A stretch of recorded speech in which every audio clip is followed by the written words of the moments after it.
امشب در 24 همزمان با گزارش از افزایش 25% ذخایر اورانیوم ایران در 3 ماه گذشته، وزیر خارجه آمریکا گفته برای جلوگیری از دستیابی ایران به سلاح هسته‌ای همه گزینه‌ها همچنان روی میزه. شبکه اسکای نیوز میگه جمهوری اسلامی 1 میلیون دلار مهمات به روسیه فروخته. اوکراین و بریتانیا در حال بررسی این قرارداد.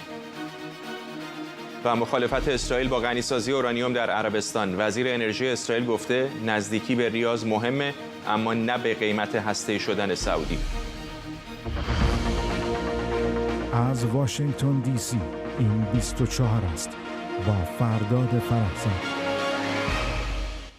بینندگان ایران اینترنشنال در ایران و سراسر جهان سلام و وقت بخیر. یک روز بعد از انتقاد نخست وزیر اسرائیل از رویکرد آژانس بین‌المللی انرژی اتمی در برابر ایران، آنتونی بلینکن وزیر خارجه آمریکا گفته تعهد واشنگتن در قبال امنیت اسرائیل آهنینه. وزیر خارجه آمریکا در نشست کمیته روابط عمومی آمریکا و اسرائیل گفته اگر جمهوری اسلامی در مسیر دیپلماسی گام نذاره، همه گزینه‌ها برای اطمینان از عدم دستیابی ایران به سلاح هسته‌ای روی میزه. ما همچنان بر این باوریم که دیپلماسی بهترین راه برای جلوگیری مؤثر و پایدار از دستیابی ایران به جنگ افزار هسته‌ای است. به موازات آن، فشار دیپلماتیک و بازدارندگی دیپلماسی آمریکا را تقویت می‌کند.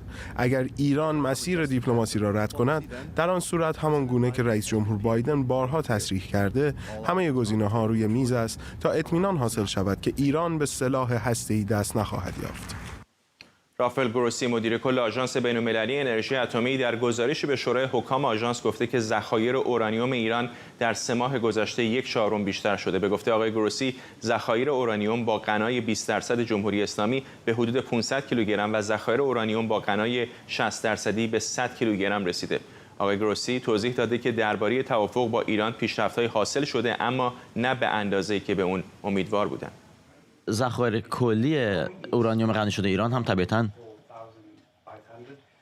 به حدود 4500 رسیده. در سطوح مختلف غنیسازی اونها میزان ذخایرشون رشد داشته.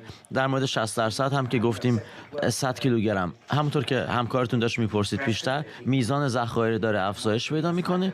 بنابراین ما باید تا حد امکان نظارت خودمون رو بیشتر کنیم و با سرعت.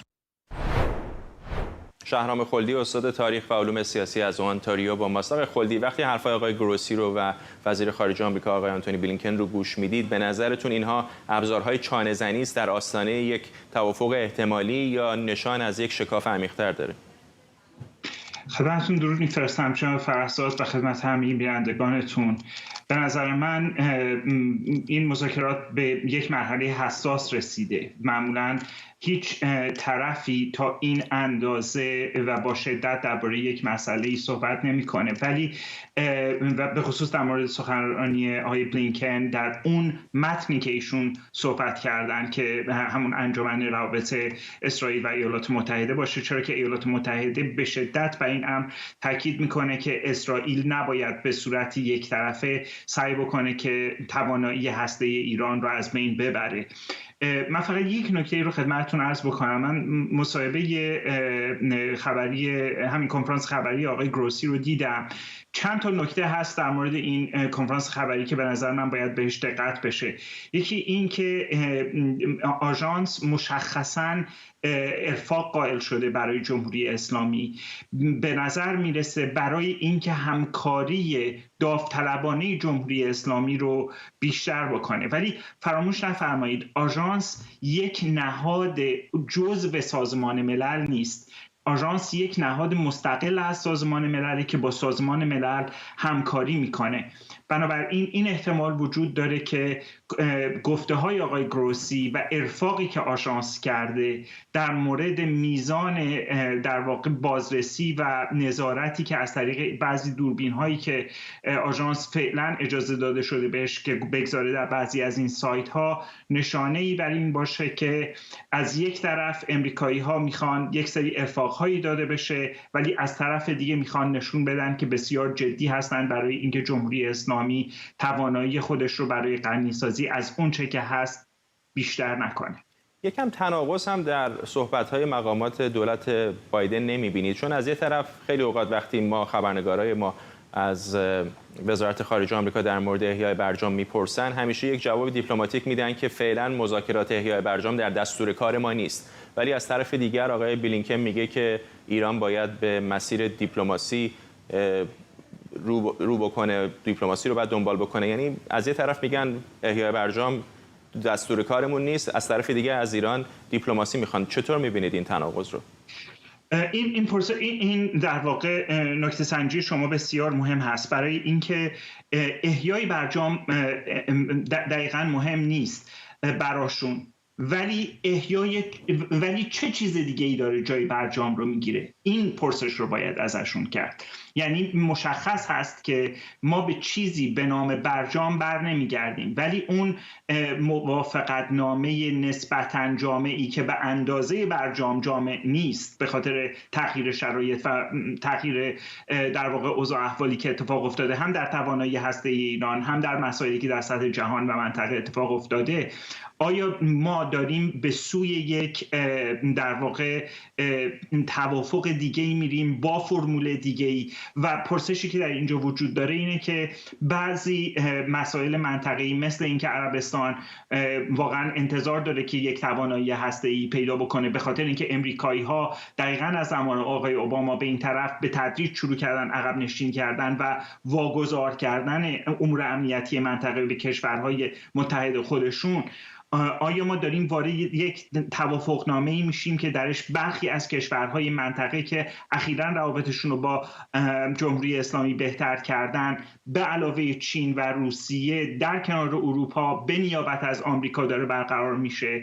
به نظر من خوب خواهد بود اگر خبرنگاران شما این گونه سوال بکنن از مقامات آمریکایی که چه چیزی داره جایگزین برجام میشه، برای اینکه طبیعتاً مقامات آمریکایی در 18 ماه تقریباً کم و بیش مونده به انتخابات ایالات متحده نمیتونن این مسئله رو پادر هوا نگه دارن. ممنونم از شما. شهرام خلدی، استاد تاریخ و علوم سیاسی از آنتاریو.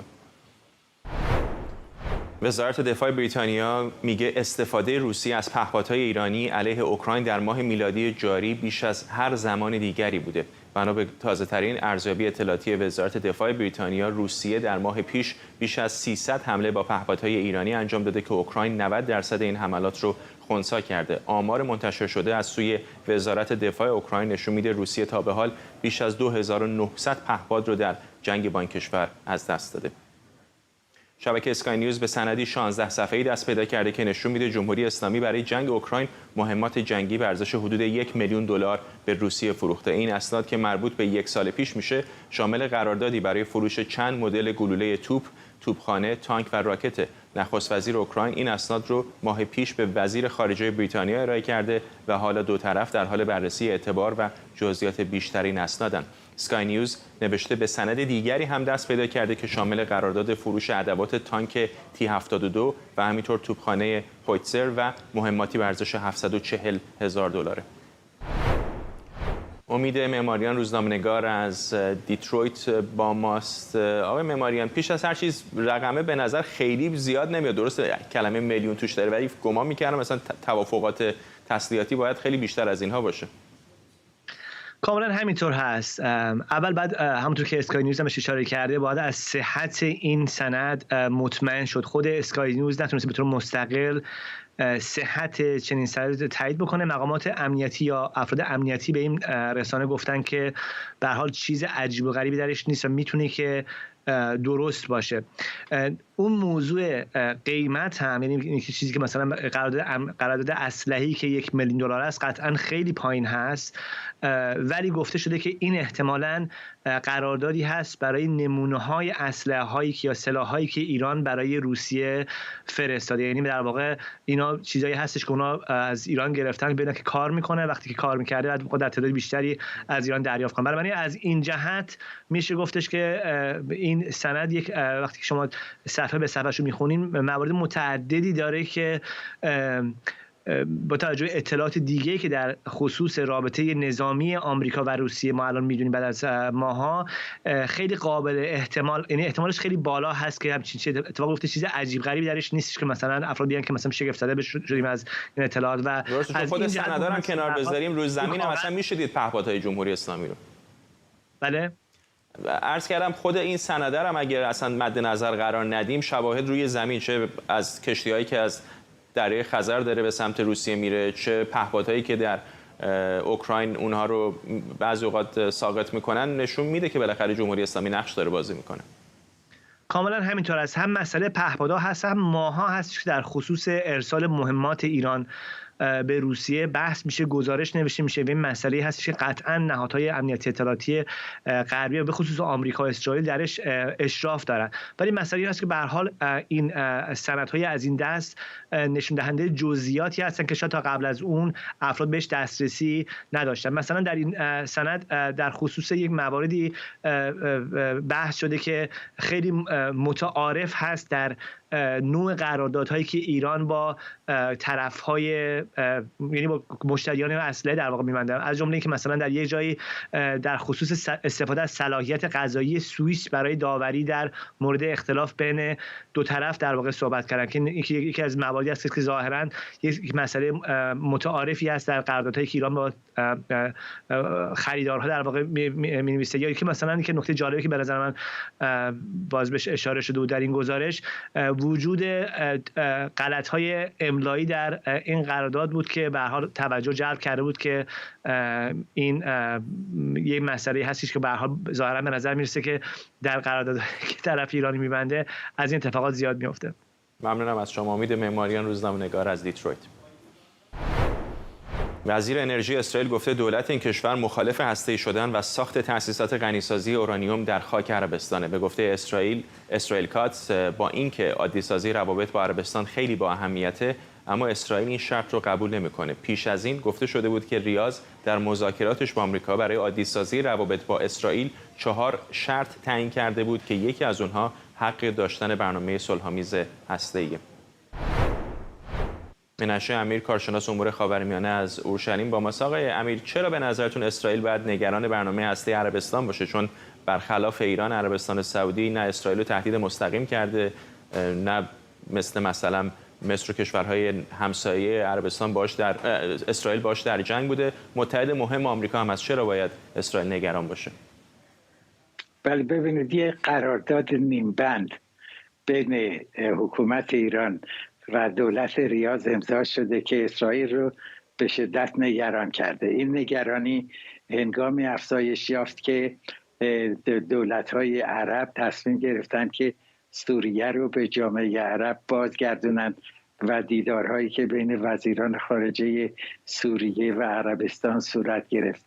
نگرانی اسرائیل بر این است که ممکنه یک محور جدیدی در خاورمیانه ایجاد بشه که به همکاری بین عربستان و حکومت ایران و دولت سوریه و غیره منجر بشه.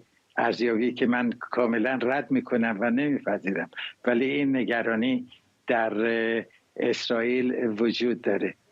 از سوی دیگر این احتمال هست که خدای ناکرده روزی رژیم عربستان تغییر بکنه و اون موقع سلاح جنگی و اتمی بیفته به دست حکومت تازه واردی که دشمنی با اسرائیل رو به شدت بیاید و این آتش رو شعله ورتر بکنه. اسرائیل بسیار نگرانه، به ویژه آنکه و همیشه گفته، اسرائیل تکرار کرده که اگر غرب، ایالات متحده نتونن جلوی اتمی شدن حکومت ایران رو بگیرن، 3 کشور دیگر یعنی عربستان، مصر و ترکیه هم راه اتمی شدن رو آغاز خواهند کرد. از سوی دیگر ما می‌بینیم که دولت عربستان بسیار نگرانه که ایالات متحده می‌خواهد منطقه رو ترک بکنه. حضور آمریکا در خاورمیانه روز به روز ضعیف‌تر میشه و چین و عربستان نمیتونه به چین و روسیه اعتماد بکنه که جایگزین حضور نظامی ایالات متحده برای اون کشور بشن. اینها همه از جمله مسائلی است که دولت عربستان رو از چند سال پیش به این فکر انداخته که با بهانه شیرین کردن آب دریا با نیروی هسته‌ای ما میخواهیم که کشورمون رو پیشرفت بدیم، ولی در واقع میخواهد که نخستین گام رو برای اتمی شدن برداره. تا چه حد این گزارش هایی که منتشر شده موثق هست من نمیتونم ارزیابی درستی بکنم، ولی در هر حال ولیعهد عربستان و تحولاتی که در اون کشور رخ میده نشان این است که عربستان هم میخواهد که چنان قدرت کوبنده و برنده‌ای در منطقه داشته باشه، به ویژه پس از اینکه ایالات متحده داره منطقه رو ترک میکنه یا حضورش رو کمرنگ میکنه، که بتونه از خودش دفاع بکنه. ممنونم از شما. منشه امیر، کارشناس امور خاورمیانه از اورشلیم. خبرگزاری تسنیم از رونمایی آنچه اولین محصول الگوریتم پردازش کوانتومی خونده در دانشگاه علوم دریایی نوشهر با حضور معاون هماهنگ کننده ارتش خبر داده. انتشار تصاویر رونمایی از این محصول واکنش‌های زیادی به همراه داشته. کاربران شبکه‌های اجتماعی گفتن این برد الکترونیکی رو میشه در بازار با $500 خرید. این برد که یک پردازشگر قدیمی محصول شرکت زایلینکس.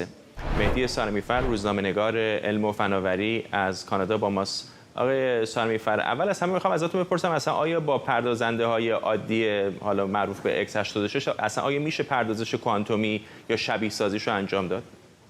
بله، با این پردازش‌های عادی نمیشه انجام داد. حتی در حقیقت این به هر حال امولاتورهایی که برای یا شبیه سازهایی که برای الگوریتم‌های کوانتومی نوشته میشه بیشتر برای اینه که کسایی که با الگوریتم‌های کوانتومی کار میکنن بتونن اون چیزایی که نوشتن تا حدودی کدهایی که نوشتن، رمزنگاری‌هایی کردن یا کارهای دیگه که کردن تا حدودی در حقیقت تست بکنن. این برد خاص FPGA based با اینها میشه تا حدودی الگوریتم‌های کوانتومی رو شبیه سازی کرد، اما نه به اندازه یک کوانتوم کامپیوتر. کوانتوم کامپیوترها یعنی کامپیوترهایی که با استفاده از قوانین مکانیک کوانتومی که کاملا متفاوت هستن با قوانین فیزیک کلاسیک کار میکنن و برای داشتن اونها با ابعاد بزرگ، تکنولوژی ما الان در اون حدیه که یک کوانتوم کامپیوتر ساده ابعاد بزرگ از یک سوله یا یک اتاق بزرگ داره. این چیزی که دریادار سیاری دستش گرفته یک برد کامپیوتری ساده هست که همونطور که فرمودید یک محصول تجاری که در بازار دیده میشه و کار دانشجویی، کار نیمه صنعتی، کار تحقیقاتی باش انجام میشه. چرا به نظرتون همچین کار میکنن؟ یه جورایی یادآور اون کرونایا، بالا نمیگم دقیقاً به اندازه اون موسیک میتونه باشه، ولی مثل اینه که یه نفر یه برد مادربرد مثلا کامپیوتر رو بگیره دستش و بگه ما داریم با این هوش مصنوعی میسازیم. یعنی درسته فعل نفسه ممکنه غلط نباشه ولی نمایش بیشتر، اینطور نیست؟ بله، ببینید خب شاید ما نمیدونیم اون کدی که نوشتن چی، چون چیزی که رونمایی شده به اصطلاح یک و اون سمینار و برنامه‌ای که برگزار شده در مورد پردازش کوانتومی بوده و ادعا شده که یک کدی بر اساس الگوریتم کوانتومی QPSO که حالا الگوریتم خاصی هست نوشته شده و این کمک میکنه به شناورهای سطحی، یعنی مثلا ناوچه ها، که اگر عملیات فریب الکترونیکی باعث شد که اینا موقعیتش رو روی دریا گم بشه پیدا بکنن. خب این یه کده، یه در حقیقت برنامه کامپیوتریه که این با چشم دیده نمیشه ولی انگار یه شهوتی وجود داره که ما حالا این دستاوردی که رسیدیم بهش، حالا من کاری ندارم که چقدر واقعا این دستاورد عمیقه، این رو رونمایی بکنیم و یه چیزی نشون بدیم که عجیب باشه و اینجاست که در حقیقت این ابعاد فکاهی قضیه مشخص میشه. کسی که نقش مهمی مثلا در فرماندهی ارتش و در نیروی دریایی داشته نباید به این سادگی با گرفتن یک برد در دستش در حقیقت کاری بکنه که مضحکی عام خاص بشه. این که شما می‌فرمایید چطور واقعا در حکومت‌های تمامیت‌خواه و اقتدار طلب این نوع رفتارها یه چیز شایعیه، بهش میگن لیسنک و افل و بسیار دیدیم که چون این حکومت‌ها ذاتشون در اینه که اون عقب ماندگی رو با دستور و فرمان و چیزهای شبیه این جبران بکنن. در زمینه علوم انسانی چون خیلی نمیشه قضاوت کرد، خب اینا هر حرفی میزنن، ولی وقتی به موانع طبیعی برخورد میکنن، یعنی با علوم طبیعی مواجه میشن، اسیر شبه علم میشن. چنین نه فقط در حوزه‌های نظامی، در حوزه‌های مثلا واکسن، در حوزه‌های دیگه، در حوزه خودرو آبسوز ما شنیدیم که فرمانده راهبر ناجا صحبت کرده. یعنی اینکه این عجیبه که به هر حال در این جنس حکومت‌ها این اتفاقا میفته که به هر حال یه چیزی دوست دارن نشون بدن، یه شهوتی. در حقیقت فیلم دیکتاتور خیلی خوب این شهوت دیکتاتورها رو در داشتن یک چیزی که بشه لمسش کرد برای عرضه به عموم و شعاف نشون میده. خیلی ممنون از شما. مهدی سارمی‌فر، روزنامه‌نگار علم و فناوری از کانادا. دیروز تانکر سوئز راجان حاوی نفت قاچاق جمهوری اسلامی در ترمینال نفتی گولا در نزدیکی آبهای تگزاس پهلو گرفت. سوئز راجان که بعد از پیگیری‌های سازمان اتحاد علیه ایران اتمی توسط وزارت دادگستری آمریکا توقیف شده، اولین محموله نفتی قاچاق ایرانه که توسط دولت بایدن ضبط میشه. قرار محموله نفت سوئز راجان بعد از تخلیه به فروش برسه. آرش علایی گزارش میده. در آبهای بین‌المللی خلیج مکزیک هستیم، جایی که همونجور که می‌بینید پشت سر من تانکر سوئز راجان قرار داره. داستان سوئز راجان داستانی است که حدوداً 1.5 سال است که ادامه داشته. 1.5 سال پیش بود موقعی که ابتدا این تانکر توسط سازمان اتحاد علیه ایران اتمی معرفی شد به عنوان تانکری که نفت جمهوری اسلامی رو قاچاق می‌کند و برای وزارت دادگستری بایدن مدت‌ها طول کشید تا بالاخره موفق بشن که این تانکر رو توقیف بکنن و سپس دستور بدن که به سمت آبهای ایالات متحده بیاید. و الان سوئز راجان در نزدیکی 105 کیلومتری ساحل تگزاس نزدیک به شهر گالوستون قرار دارد و منتظر این است که از طریق تانکر به تانکر نفتش انتقال پیدا کنه و فروخته بشه در آمریکا. افرادی که نزدیک هستند به این پرونده و با من صحبت کردن و خواستند که نامشون فاش نشود میگویند که تانکرهایی مثل سوئز راجان یک شبکه‌ای از تانکرهای اشباح جمهوری اسلامی رو تشکیل میدهند، نفت جمهوری اسلامی رو قاچاق میکنند و میگویند که چگونه است که با اینکه آمریکا و متحدینش مختصات و مشخصات اکثر این تانکرها رو دارن، نمیروند سراغ این که بخوان اون نفت رو در واقع توقیف بکنند. برخی به من گفتن این فروش این نفت باعث میشه جمهوری اسلامی و بسیج و سپاه پول به دست بیارن برای اینکه خریدهای نظامی انجام بدن، کلاهخود، باتوم، اسلحه هایی که باهاش مردم ایران رو در اعتراضات سرکوب میکنن، همه از طریق این نفت، فروش این نفت حاصل میشه. و برخی از من پرسیدن چگونه است ایرانی هایی که میروند در اروپا و آمریکا فریاد میزنن که نام سپاه پاسداران رو در لیست گروه های تروریستی قرار بدن دولتاشون، نمیخواهند از دولت مردان اروپایی و آمریکایی همچنین کشتی هایی رو مثل سوئز راجان رو توقیف بکنند و اون نفت رو ضبط بکنند. شاهراه حیاتی اقتصادی جمهوری اسلامی و سپاه پاسداران از تانکرهایی مثل سوئز راجان.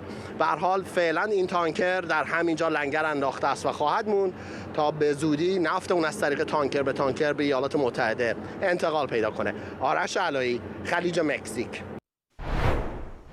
حساب رسمی جشنواره وینرفستبوخن شهر وین در اینستاگرام از لغو اجرای نمایش بچه به دلیل ممنوع الخروجی فاطمه معتمدآریا خبر داده. حساب اینستاگرام این جشنواره به جلوگیری حکومت ایران از خروج بازیگر نقش اول این نمایش اشاره کرده و نوشته بزرگترین دغدغه دور هم جمع کردن هنرمندانی از ملیت‌های مختلف با عقاید و دیدگاه‌های متفاوت تا تبادل مرزها امکان پذیر بشه. در این پست اومده که مدیران این جشنواره متاسفن که به خاطر واقعیت‌های سیاسی در ایران موفق به انجام این کار نشدن.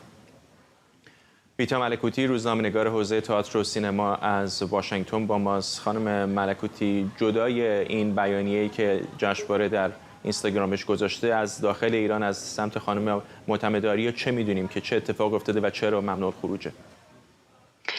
ابتدا میخوام یه مقدار راجع به خود این نمایش صحبت بکنم.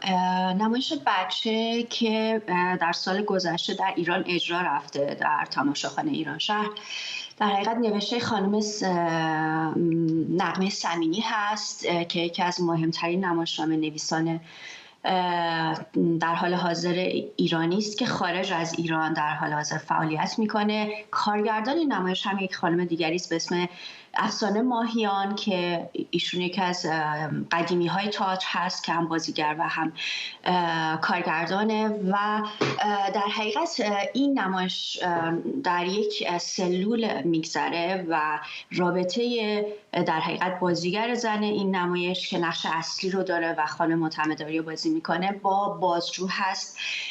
در نقش 3 تا زن از 3 تا کشور مختلف بازی میکنه خانم معتمدآریا، از کردستان عراق، از افغانستان و از لیبی. و بازجو میخواد به این شخص در حقیقت با زور بگه که یک بچه‌ای هست و این بچه مال توه. و در ضمنی که یک حالت مادرانه‌ای داره این در حقیقت شخصیت از هر 3 کشور، ولی میخواد انکار کنه و بگه این بچه مال من نیست. از زمانی که در حقیقت این اتفاق چند روز پیش افتاده و هیچ ریاکشنی از دستاندرکاران نمایش نبوده جز اینکه یکی از بازیگران نمایش توی در حقیقت صفحه اینستاگرامش می‌نویسه چند روز پیش فرودگاه رفتن و در فرودگاه مانع خروج خانم معتمدآریا شدند و گفتن ایشون ممنوع خروجه و چون در حقیقت بار نمایش بر رو دوش خانم معتمدآریا بوده هیچ کدوم از بچهای این گروه اصلا نرفتن ببینن و در حقیقت دستاندرکاران نمایش گفتن که خیلی متاسفیم به خاطر اینکه این نمایش نه تنها به طور چشمگیری در مورد مهاجرت، همبستگی و مرزبندی بوده بلکه یکی از نمونه‌های قدرت تئاتر معاصر ایران بوده که متاسفانه محروم شدند. ببینید این یکی از روش‌های سرکوب و بریدن صدای کسانی است از طرف جمهوری اسلامی که مثل اونها فکر نمی‌کنند و انقدر شجاعت دارن که در عمل هم نشون بدن. خانم معتمدآریا به هر حال یک شخصیت خیلی مهمی هست در سینما و تئاتر ایران و ایشون نه تنها در اماکن عمومی بدون حجاب اجباری و با پوشش اختیاری خودشون ظاهر میشن بلکه در مراسم هایی که میدونن کلی خبرنگار، کلی عکاس و فیلمبردار از ارگان های دولتی هست ایشون بدون حجاب رفتن، مثل همین مراسم خاکسپاری آقای امین طارق، مثل مراسم بزرگداشت آتیلا پسیانی و با وجود تمام تهدیدها، با وجود تشکیل پرونده قضایی، با وجود اذیت و آزارهای روانی، تلفن‌هایی که هر روز میشه، همچنان بدون پوشش اجباری و با پوشش اختیاری خیلی حضور پررنگ و تاثیرگذاری داشتن. درش مامورین قضایی و امنیتی که یکی هستن به هر حال تصمیم گرفتن که ایشون به این سفر نره، به وین نره، در حالی که حق سفر یه حق شهروندی خیلی ابتدایی هست. یعنی نه تنها از ایشون این حق سلب شده بلکه از تمام بچهای این گروه که یک گروه تئاتری بودن این حق سلب شده، این حق شهروندی و نتونستن به این سفر برن و از یه طرف هم یه جور سانسوره. خود این کار یه جور سانسور اثر هنری هست که شما اجازه ندید برای اجرا به خارج از کشور حتی برن و اینکه یک نوع سانسور اثر هنری محسوب میشه که در مورد همه هنرها هست، مخصوصا که این خیلی یک نمایشنامه زن محوری بوده و در یک مثلث زنانه تشکیل شده، نمایشنامه نویس، کارگردان و بازیگر نقش اصلی و به تبع بیشتر مورد سانسور جمهوری اسلامی قرار گرفته. ممنونم از شما. بیتا ملکوتی، روزنامه‌نگار حوزه تئاتر و سینما از واشنگتن. یک تحقیق جدید که نرخ واکسیناسیون کووید 19 و مرگ و میر ناشی از اون رو در ایران و 8 کشور دیگه مقایسه کرده نشون میده که ایران میتونست با مدیریت بهتر واکسیناسیون شمار مرگ و میر رو به میزان چشمگیری کاهش بده. محققان نتیجه گرفتند که فرمان ممنوعیت ورود واکسن آمریکایی و انگلیسی، تأخیر در شروع واکسیناسیون در ایران و کندی سرعت واکسیناسیون به مرگ و میری منجر شده که میتونست پیشگیری بشه. بر اساس یافته‌های مطالعه اگر زمان شروع و سرعت توزیع واکسن در ایران شبیه ترکیه می بود از حدود 50,000 مرگ بیشتر جلوگیری می شد. همینطور اگر ایران از مدل بحرین پیروی می کرد از مرگ بیش از 75,000 نفر عمدتاً در گروه‌های سنی بالای 50 سال میتونست جلوگیری بشه. در مقابل همین مطالعه نشون داده که اگر عرضه واکسن کندتر مثل بنگلادش می بود منجر به مرگ 52,800 نفر دیگر در ایران میشد. این مطالعه نشون داده که حتی یک برنامه واکسیناسیون کندتر اما زود هنگام مثل مثلا برنامه آرژانتین میتونست منجر به نجات جان 12600 نفر دیگه در ایران بشه. شهرام کردستی، استاد و مدیر گروه ایمنی شناسی سرطان کینگز کالج از لندن با ماست. دکتر کردستی، این داده ها رو که نگاه میکنیم به نظر نمیاد که اگر اشتباه میکنم من اصلاح بکنید تفاوت معناداری باشه، چون هستن کشورهای مثل بنگلادش که نتیجه بدتری داشتن، کشورهایی هستن در منطقه مثل بحرین و ترکیه که نتیجه بیشتری داشتن، اما آیا یک نتیجه قطعی به ما میده که چقدر ایران اشتباه کرده در مدیریت واکسیناسیون کووید؟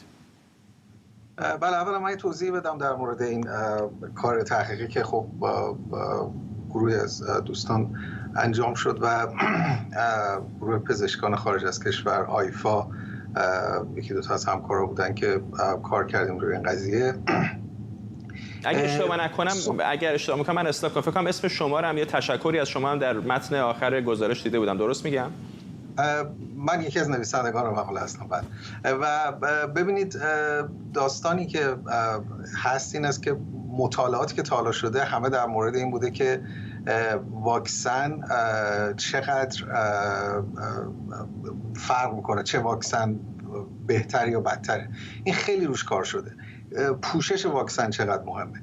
چیزی که کمتر روش کار شده تا حالا این بوده که آیا سرعت واکسن، چقدر سریعتر ما این واکسن رو بزنیم مهمه یا نه. و این مطالعه که شده اینطوری نیست که مثلا شما ایران رو با ترکیه دقیقاً مقایسه بکنید. کاری که انجام شده این است که سرعتی که در ترکیه مثلا انجام شد یا در آرژانتین انجام شد، اگر این رو مدل بکنید در ایران، ما چقدر بهتر یا بدتر میتونستیم عمل بکنیم. بنابراین قضاوتی در مورد سایر فاکتورها نمیکنه، در مورد سایر کشورها نمیکنه، این فقط مدل میده بر مبنای سرعتی که در سایر کشورها انجام شده که چه اتفاقی افتاده. و حالا اینکه نتیجه گیری اتفاقا نتیجه گیری که میشه کرد ازش این هست که اگر سریعتر و با پوششی که مثلا در ترکیه انجام شد که تقریبا واکسن مشابهی رو بیشتر واکسن چینی رو انجام دادن در اون اول، میتونستن که بسیار حدود 50,000 تا رو پیشگیری بکنن که این خوشبینانه است، چون فاکتورهای دیگه هست. شما وقتی واکسن میزنید میزان شیوع رو، میزان پخش شدن واکسن رو کم میکنید، بنابراین با کارهای غیر مستقیم هم این رو کم میکنید. اما حالا اونها رو هم کنار بگذارید، با یک مقایسه و با این مدلینگی که انجام میشه نسبت به اون کشورهایی که سریعتر واکسیناسیون انجام دادن، میزان قابل توجهی از مرگ و میر کم شده و البته نسبت به اونایی که کنتر از ایران واکسیناسیون انجام دادن خب مرگ و میر کمتر هست. و همونطور که شما هم اشاره کردید کشوری مثل بنگلادش خب کنتر عمل کرد، ایران نسبت به اون بهتر. در این گزارش به فاکتورهای مختلفی اشاره شده، از جمله سرعت عمل. همونطور که خودتون گفتید مثلا در همون بخشی که اشاره کردیم در آرژانتین به خاطر سرعت عمل گفتید که نتیجه بهتری گرفتن. اگر بخواید یک مورد رو روش انگشت بذارید، کدام ناکارآمدی بوده که بیشترین هزینه رو برای ایران داشته؟ ببینید تأخیر در واکسیناسیون متاسفانه البته اینجا این مقاله و این تحقیق اصلا به بقیه فاکتورها نگاه نکنه که فاکتورهای زیادی دخالت دارن در مرگ و میر ناشی از کووید که بحث این مقاله نبوده. اینجا بحث این بوده که وقتی که تأخیر وجود داره و این تأخیر متاسفانه تأثیراتش به این شکل هست که بعد باعث شیوع بیشتر میشه، باعث مرگ و میر بیشتر، فشار بر روی سیستم درمانی میشه، سیستم درمانی نمیتونه خودش رو تطبیق بده و میزان مرگ و میر بالا میره. بنابراین این نتیجه‌ای که از این گرفته میشه، ضمن اینکه واکسن مهمه، ضمن اینکه نوع واکسن مهمه، ضمن اینکه تمام این فاکتورهای دیگه مثلا سوشال دیستنسینگ یا بستن جامعه، اینها همه مهم بوده، اما سرعت یک فاکتوری است که به طور مستقیم روش کار شده و نشون داده شده که اگر سریعتر واکسن انجام میشد مرگ و میر کمتری. ممنونم از شما دکتر شهرام کردستی، استاد و مدیر گروه ایمنی شناسی سرطان کینگز کالج از لندن. امروز 40مین سالگرد تأسیس کیهان لندنه. مؤسسه کیهان 81 سال پیش توسط مصطفی مصباح‌زاده تأسیس شد. اولین شماره این روزنامه روز 6 خرداد ماه سال 1321 روی پیشخوان دکه‌های روزنامه فروشی رفت. مؤسسه کیهان بعد از انقلاب 57 از سوی جمهوری اسلامی مصادره شد. مصطفی مصباح‌زاده و جمعی دیگر از روزنامه‌نگارانی که ناچار به ترک وطن شده بودند، این بار کیهان لندن رو در سال 1363 و در تبعید تأسیس کردند، به این امید که سبب تداوم فعالیت مؤسسه کیهان در سالهای پیش از انقلاب و روزهای آغازین راه اندازیش باشند. کیهان لندن شماره 100 منتشر شد. فوق‌العاده کیهان لندن شماره 100. فوق‌العاده کیهان لندن. نازنین انصاری روزنامه‌نگار و مدیر مسئول کیهان لندن از همین شهر با ماست. خانم انصاری، چقدر دشوار بوده نگهداری و تولید و انتشار یک روزنامه فارسی زبان در بریتانیا، چون برخلاف تهران نمیشه در کیوسکایی گذاشتش که پر از ایرانی ها هست، نه اونقدر روزنامه‌نگار الزاما به خصوص در اون سالهای اول در دسترس بود. چقدر چالش داشت نگهداری چنین روزنامه‌ای؟ خب شما وقتی دلتون در یک کار باشه، هر کار سختی هم راحت‌تر خواهد شد و بدون شک از اون زمان دکتر مصباح‌زاده و نویسندگان و بعد اعضای تحریریه کیهان از ایران به لندن اومدن، به گفته آقای امیر طاهری که اولین سردبیر کیهان لندن بودن، واقعا در دفتری که مثلا در فلیت استریت گرفته بودن میز و صندلی نبود، یا اینی که به گفته خانم پیرنیا که اولین روزنامه نگار سردبیر زن روز در ایران بودن، دکتر مصباح‌زاده روزی 5 پوند بهشون میداد که بتونن برن ساندویچ بگیرن. ولی بدون شک به خاطر اینکه دل اونا در کار بود و به خاطر اینی که کسان زیادی، و یادمون نره که وقتی که کیهان لندن در لندن تأسیس شد، زمانی بود که در خود ایران انقلاب فرهنگی بود. تمام از چپ راست اون آزادی بیانی که قبلا داشتن در ایران دیگه نبود و به خاطر همین خیلی از نویسندگان دلشون میخواست که صداشون رو در کیهان لندن پیدا کنن. کیهان لندن هم به همون شیوهی که در ایران به عنوان یک روزنامه فامیلی بود، در خود لندن هم اینطوری ادامه پیدا کرد. وقتی صحبت از میگیم روزنامه فامیلی یعنی چی؟ نه تنها اینی که خانواده مصباح‌زاده و فامیلشون در روزنامه کار میکردن در حتی در خود کیهان لندن که بتونن به چاپش برسونن، ولی از طیف‌های مختلف فکری در کیهان خودشون رو به عنوان فامیل، در یک فامیل خودشون رو فامیل کیهان میدیدن و این یک هدف بود، یک مسئولیت هم بود. مسئولیت به خاطر چیزی که اولا زمان انقلاب فرهنگی تاریخ رو بازنویسی میکردن و کیهان یک نشریه‌ای شد که بتونه اون مستندی باشه از وقایعی که داره نه تنها در ایران اتفاق میفته، ولی اون تاریخی هم که ایرانی‌ها تاریخ ایران رو بتونه زنده نگه داره. و در همون زمانم وقتی که شروع به کار کرد، بیش از 40 نویسنده از تمام طیف‌های سیاسی برای کیهان می نوشتن. در اون زمان خیلی روزنامه های دیگری هم بودن. به عنوان مثال زنده یاد داریوش همایون یک روزنامه شروع کردن در پاریس. آقای علمیر یک روزنامه دیگری شروع کردن با آقای سور اسرافیل، ولی دوام نیاورد. چرا کیهان دوام آورد و بقیه نداشتن؟ و اون من فکر میکنم به خاطر اون پیشینه مدیریتش بود، به خاطر دیدش بود. در اون زمان هم در بیش از زمانی که به نسخه چاپی بود در کیهان لندن، بیش از 50 کشور فرستاده میشد. آوارگانی که از جمهوری اسلامی فرار کرده بودند در ترکیه، پاکستان، در اردوگاه‌ها این کیهان نسخه چاپی بود که به همه میرسید و تنها نسخه‌ای بود، تنها روزنامه‌ای بود اون زمان که میتونستن ببینن که چی داره اتفاق میافته. البته خب با اومدن اینترنت وضعیت تغییر یافت. همین خواستم اتفاقا ازتون بپرسم، چون نه فقط در کشورهای استبدادی مثل جمهوری اسلامی طبیعتاً کار برای روزنامه‌نگاران در روزنامه ها بسیار دشوار هست، ولی در همون بریتانیا هم که کشور بسیار آزاد هست میدونی روزنامه ها با چالش زیادی به خاطر همین شبکه‌های اجتماعی، اینترنت روبرو هستند. چاپ در بسیاری از کشورهای دنیا دچار مشکل شده. چقدر این فناوری ها کار شما رو علاوه بر سانسور و فشارهایی که جمهوری اسلامی باعث شد که به لندن بیاید، فناوری چقدر کار رو دشوارتر کرد؟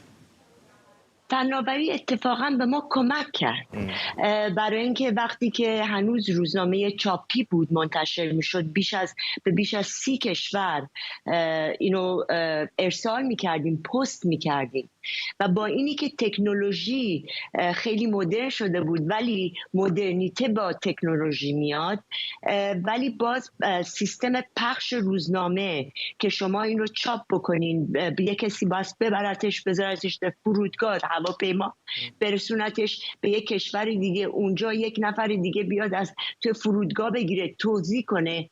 این آخر خیلی سخت شده بود، یعنی به خاطر هر کپی چاپی که ما میفرستادیم باید یه چیزی هم از جیب میدادیم، در صورتی که وقتی که با تکنولوژی ما تونستیم نه تنها از طریق مجازی بتونیم نویسندگانی که در هم امریکا هستن، ترکیه، آلمان، دور اروپا، همه جمع بشیم با هم از طریق مجازی، بلکه خیلی به ما کمک کرد. چیزی که ما رو اتفاقاً رقابت سخت‌تری هم هست دیگه در فضای مجازی. رادیو فردا هست، ایران اینترنشنال هست، BBC فارسی هست، کلی وبسایت‌های خبری هستن، یعنی یک فضای رقابتی سخت‌تری است در مقایسه با چاپ که فقط تعداد اندکی روزنامه بودن.